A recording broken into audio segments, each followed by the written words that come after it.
मेरा क्वेश्चन ये है कि फंड हाउस के बहुत सारे एनएफओज आते हैं, तो एनएफओज में निवेश करना चाहिए या नहीं? क्योंकि म्यूचुअल फंड डिस्ट्रीब्यूटर जो है वो भर भर के प्रमोट करते हैं कि आप एनएफओ में इन्वेस्ट करो करके, तो उसके बारे में आपका क्या कहना है? Thank you. आप कहाँ पे रहते हैं? मुंबई रहते हैं। कहाँ पे? मुंबई में। मुंबई में। अब लेट्स से नागपुर से आप मुंबई ट्रेन में जा रहे हैं या गाड़ी लेके जा रहे हैं, रास्ते में बहुत सारी दुकानें दिखेगी खाने की, सामान की। आप हर दुकान से शॉपिंग करते हैं? नहीं। हर रेस्टोरेंट में खाना खाते हैं? नहीं। जहाँ पे आपको भूख लगी वहीं पे खाते हैं, आपकी ज़रूरत के अनुसार खाते हैं। तो हमारा काम है एनएफओ की दुकान खोलना, आपका काम है उसी दुकान में खाना जहाँ पे ज़रूरत हो, जहाँ पे भूख हो। बिकॉज मैंने एनएफओ की दुकान खोली, अब हर जगह खाना खाते जाएंगे, बम्बई तक पहुँचते पेट फट जाएगा। सो ऐसी गलती मत करिए। Thank you sir, thank you so much. Next question. Hello sir, good evening. Sir, मैं कोटक इमर्जिंग इक्विटी फंड के बारे में थोड़ा जानकारी चाहिए। एक्चुअली मैंने इन्वेस्ट किया है लास्ट 5 ईयर्स से एसबीआई म्यूचुअल फंड, जैसे एसबीआई ब्लू चिप फंड और एसबीआई स्मॉल कैप फंड। तो मैं 2-3 चैनल फॉलो करता हूँ, आपको भी मैंने देखा है लास्ट टाइम CNBC आवाज़ में। तो मैं थोड़ा सा मिड कैप के बारे में अभी इन्वेस्ट करने का इरादा है, तो उस बारे में मैंने कोटक इमर्जिंग इक्विटी फंड के बारे में थोड़ा जानकारी चाहिए आपसे। सो कोटक इमर्जिंग इक्विटी फंड हमारा मिड कैप फंड है। मिड कैप फंड में सबसे ज़्यादा रिस्क होता है और इसीलिए सबसे ज़्यादा रिटर्न है। मार्च 2020 में सबसे ज़्यादा गिरे इमर्जिंग इक्विटी फंड थे। तो आप इसमें अगर निवेश कर रहे हैं तो बड़े बड़े झटके सहन करने की क्षमता रखना। एकदम 660 वोल्ट का करंट आएगा उसमें, बट उस करंट के डर के मारे छोड़ मत देना, उस समय और ज्यादा निवेश करना। जितने झटके आप खा पाएंगे उतना ही आपका रिटर्न बढ़ेगा। सर, मेरा लॉन्ग टाइम का इरादा है ना। 1 person 1 question। See long term ही, बट बीच में झटके बड़े जोर के आएंगे। इस फंड में आपका रिटर्न इसलिए बनेगा बिकॉज आपने उस झटकों को, आपने उस डाउनफॉल को, उस वॉलेटिलिटी को सहन किया है। एंड अगर उस वॉलेटिलिटी में आप लाभ उठा सके और निवेश ज्यादा कर दे तो आपका रिटर्न और बढ़ जाएगा। Okay sir, thank you. सामने this one. Hi, good afternoon, sir. Couple of questions with your permission.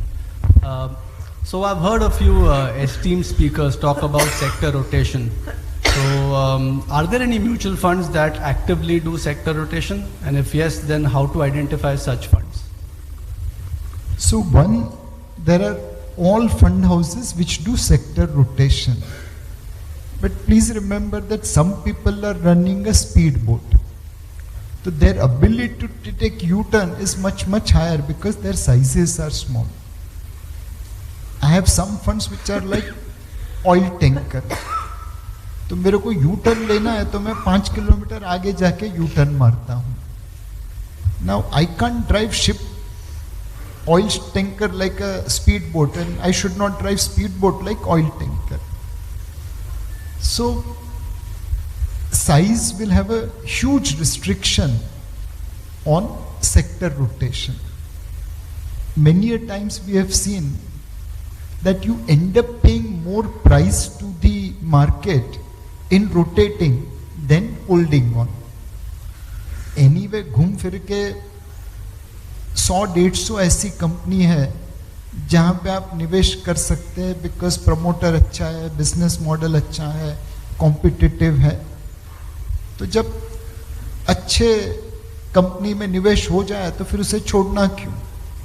I might as well bear little bit of underperformance for 6 months, 12 months, 18 months. So size will have a big impact on sector rotation. Thank you, sir. I have another question. It's said that the small cap funds, the AUM size, if it's very large, then it's difficult for the small cap funds. So should there be an exit strategy for a retailer? Like in case the AUM size becomes a certain amount, then should there be a exit strategy? So again, if the size becomes a particular level, then we'll also stop taking subscription if we believe we can't manage money properly. But at the same time, do I have to make changes in my strategy as my size increases? Answer is yes. Tendulkar जब 16 साल का entry किया तब वो एक तरीके से खेलता था, उसका स्टांस एक था. As he became older, his bet lift, his stance, his use of bet changed. जब वो बैटिंग पिच पे खेलता था एक तरीके से खेलता था, जब 5th डे बॉलिंग पिच हो जाएगा तो दूसरी तरीके से खेलता था.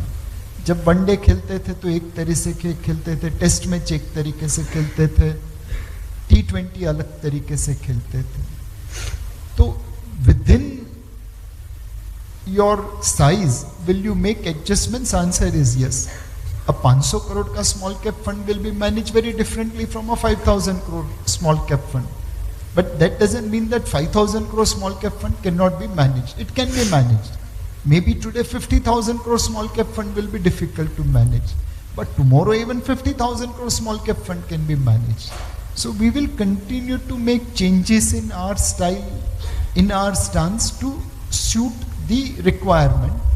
And then when we feel कि बस अभी T20 से रिटायरमेंट ले लो बिकॉज अपने वनडे एंड टेस्ट के लिए ही योग्य है, तो वनडे एंड टेस्ट ही खेलेंगे, T20 छोड़ देंगे. Thank you very much sir. पीछे क्वेश्चन. हाँ So, talking fundamentally, last 10 years you are saying that everything is improving step by step, but the dollar to rupee is decreasing. So, what do you think that in the future will it be good or something else? So, पहले तो आपको और मेरे को import consumption कम करना पड़ेगा. Today we are importing almost $100 to $150 billion more than what we could afford. We are importing $25 billion of coal. Now India में भर के कोल पड़ा है, बट उसकी खुदाई नहीं कर सकते. 1.5 crore Indians go abroad for traveling. बाहर से 50 लाख ही आते हैं. अब वो 1 करोड़ इंडियन बाहर जाके जो खर्चा करते हैं उसकी कीमत 140 करोड़ इंडियन चुकाते हैं बाय वे ऑफ वीकर रूपी. 12 लाख स्टूडेंट पढ़ाई करने बाहर जाते हैं, उनकी फीस तो भरनी पड़ती है. अगेन रूपी वीकन्स. $35 बिलियन का सोना आयात करते हैं, अगेन रूपी वीकन्स. एंड ये कम है तो चाइना के साथ हमारी ट्रेड डेफिसिट इस साल $87 बिलियन है. अब कुछ चीजें तो चाइना से इंपोर्ट करनी पड़ेगी बिकॉज हम बनाते नहीं हैं, बट गणेश जी की मूर्ति, दिवाली की लाइटिंग, वो मेड इन चाइना खरीदने में न तुझे शर्म आती है न मुझे शर्म आती है. और फिर हम दोनों कहते हैं रुपया डिप्रिशिएट क्यों हो रहा है. But sir, जिस देश में तेरे मेरे जैसे बच्चे हैं उसकी माँ तो डिप्रिशिएट ही होगी ना. But sir, this is the consumer point of view. In the terms of government, what they are trying, I mean, is there some planning going on to stop this thing? That So, मैंने suggestion दिया है कि जो जो Chinese goods खरीदते बेचते उनको फटका मारना चालू करो, अपने आप इंपोर्ट कम हो जाएगा. But then will you elect that government? Answer is no. See, we have to make a plan on a serious basis as to how we can reduce our import. So, पहले तो कोयले की खुदाई चालू करो. 600 मिलियन टन से 1000 million ton पे पहुंच रहे हैं. दूसरा, गोल्ड की इंपोर्ट कम करने की कोशिश करो. तो आज टेक्नोलॉजी के जरिए जितनी भी ब्लैक इनकम हो रही है उसको हम पकड़ने की कोशिश कर रहे हैं. तीसरा है कि टूरिज्म में बाहर जाए, उससे अच्छा लोग इंडिया में घूमे, वैसा करो। आज उज्जैन में महाकाल है, काशी विश्वनाथ में महादेव है, पंढरपुर है, यहाँ पे धीरे धीरे लोग घूमने लगेंगे। कुछ नहीं तो एडलेप्स इमेजिका में जाके घूमेंगे लोग, तो डोमेस्टिक टूरिज्म बढ़ेगा तो टूरिज्म कम होगा। बच्चे हार्वर्ड ऑक्सफोर्ड भेजते थे, अब हार्वर्ड ऑक्सफोर्ड को यहाँ पे लाने की कोशिश कर रहे हैं। ये सारी चीजें सरकार कर रही है, बट तेरे को और मुझे भी तो कुछ करना पड़ेगा। तो तू कसम ले ले कि आज के बाद चाइनीज गुड्स नहीं खरीदूंगा, तो आई कैन गारंटी यू कि रुपये अप्रिशिएट होगा। बट तेरे जैसे 140 करोड़ और भी चाहिए साथ में।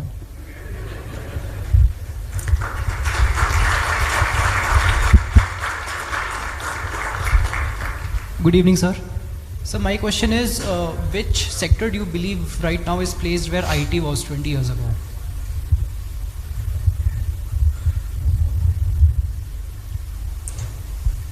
सी, एक चीज है कि आईटी सेक्टर में भी एक इन्फोसिस निकला, एक विप्रो निकला और एक सत्यम निकला। सो सेक्टर के साथ साथ मैनेजमेंट अच्छा होना बहुत जरूरी है। India is a rising tide, यहाँ पे जितनी बोट चल रही है सबकी सब ऊपर आ जाएगी, खाली उस बोट में कोई छेद नहीं होना चाहिए। A boat with a hole cannot climb the tide. So as long as you have invested in a good company run by good manager, stay invested. The India growth story will lift everyone up. Now some may get lifted higher, some may get lifted lower, but eventually all the boats will get lifted. But you have to ensure that you are with the right management. मतलब अभी भी हम लोग बहुत सारे लोग arrange marriage करते हैं, तो जब आप अपने बच्चों के लिए बहू या दामाद ढूंढने निकलते हैं तो कोई गुंडे के घर में तो नहीं देते बेटी, या बेटी लेते भी नहीं है, कोई चोर उचक्के के पास तो नहीं जाते। क्यों? बिकॉज आप चाहते हैं कि आपके घर की लक्ष्मी अच्छे घर में जाए या आपके घर में अच्छे घर की लक्ष्मी आए, राइट? तो जब आपकी एक्चुअल लक्ष्मी है पैसा, वो चोर उचक्के को क्यों देते हो स्टॉक मार्केट में? अच्छे आदमी को दो ना, तभी तो वो बढ़ेगी। हमारा यहाँ स्टॉक मार्केट में एकदम उल्टा चलता है, जो सबसे कमीना आदमी है, सबसे चोर आदमी, उसको सबसे ज्यादा पैसा लोग देते हैं, फिर नुकसान करते हैं, फिर स्टॉक मार्केट को गाली देते हैं। जैसे आप अच्छे घर की बहू या दामाद ढूंढने की कोशिश करते हैं, वैसे ही अच्छे प्रमोटर को पैसा दीजिए, बनेगा ही बनेगा पैसा। Thank you sir.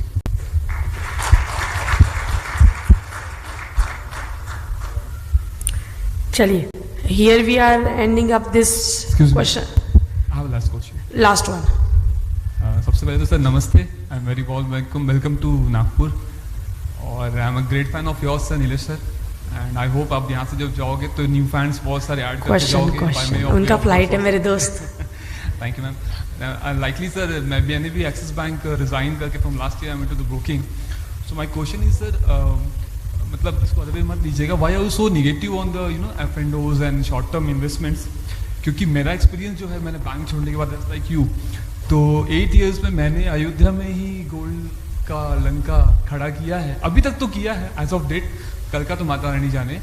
तो सर आपका पर्सपेक्टिव जानना था, why you are so negative to that? So derivatives है, ट्रेडिंग है, वो बहुत हार्ड तरीका है पैसे बनाने का, बहुत मेहनत करनी पड़ती है, बहुत डिसिप्लिन चाहिए।